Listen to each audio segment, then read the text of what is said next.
Welcome back. તો જૂનાગઢના માણાવદરમાં ધોધમાર વરસાદ વરસી રહ્યો છે। કલેક્ટરે અસરગ્રસ્ત વિસ્તારોની મુલાકાત લીધી છે। વીટીવી ન્યૂઝની કલેક્ટર સાથે ખાસ વાતચીત। અત્યાર સુધીમાં 1200 લોકોનું સ્થળાંતર કરવામાં આવ્યું છે। 37 ગામ સંપર્ક વિહોણા થયા છે। માણાવદરના 14 ગામનો સંપર્ક તૂટ્યો છે। લોકોને બિનજરૂરી બહાર ન નીકળવાની અપીલ કરવામાં આવી છે। જિલ્લામાં અનરાધાર છેલ્લા 5 દિવસથી વરસાદ વરસી રહ્યો છે। તેને ગઈકાલે જે માણાવદર વિસ્તારમાં જે 10 ઇંચ જેટલો વરસાદ વરસવા પામ્યો હતો, ત્યારે આજે જિલ્લા વહીવટી તંત્ર સ્થળે પહોંચ્યું છે। આપણી સાથે જૂનાગઢ જિલ્લાના જે અનિલ કુમાર રાણાવત કલેક્ટર છે, શું પરિસ્થિતિ છે અને કેવા વિસ્તારોમાં એલર્ટ કરવામાં આવ્યું છે? જૂનાગઢ જિલ્લામાં અત્યાર સુધીમાં સિઝનનો 100%થી પણ વધારે વરસાદ નોંધાઈ ચૂક્યો છે। એમાં ગઈકાલે માણાવદર પંથકમાં 10 ઇંચ જેટલો ભારે વરસાદ પડ્યો।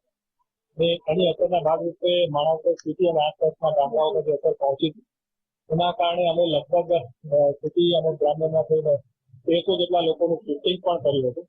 આજની પરિસ્થિતિ અત્યારની સ્થિતિમાં જોઈએ તો વરસાદ સતત વધી રહ્યો છે। આપ જોઈ શકો છો કે રિવરફ્રન્ટ છે એમાં પણ પાણી લગભગ ભરાઈ ચૂક્યું છે। ગઈકાલે પણ ભારે વરસાદના કારણે જે રેલિંગ વગેરે એથી તૂટી અમે એસડીઆરએફની ટીમ પર રાખી સ્થાનિક અમે એનડીઆરએફની ટીમ પર અમારી ઉપસ્થિત છે। જેવી કોઈ એવી પરિસ્થિતિ હશે તો તાત્કાલિક અમે રેસ્ક્યુ વગેરે હોય તો કરી શકીએ એમ છે। જિલ્લામાં અત્યારે 14 જેટલા ડેમ છે એ ઓવરફ્લો છે અને લગભગ 85 જેટલા એના નીચાણવાળા ગામડાઓને પણ એલર્ટ આપ્યું છે।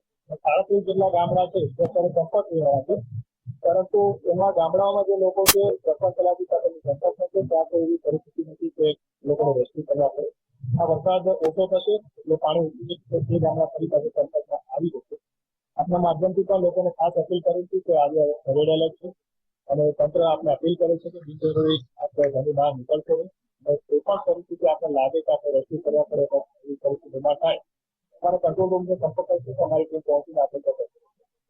આ તેને જણાવવામાં આવ્યું છે કે જૂનાગઢ જિલ્લામાં જે રેડ એલર્ટ આપવામાં આવ્યું છે, તેને લઈ જે બિનજરૂરી જે બહાર નીકળે છે તેને ન નીકળવા પણ અપીલ કરવામાં આવી છે। જય વિરાણી, વીટીવી ન્યૂઝ, માણાવદર।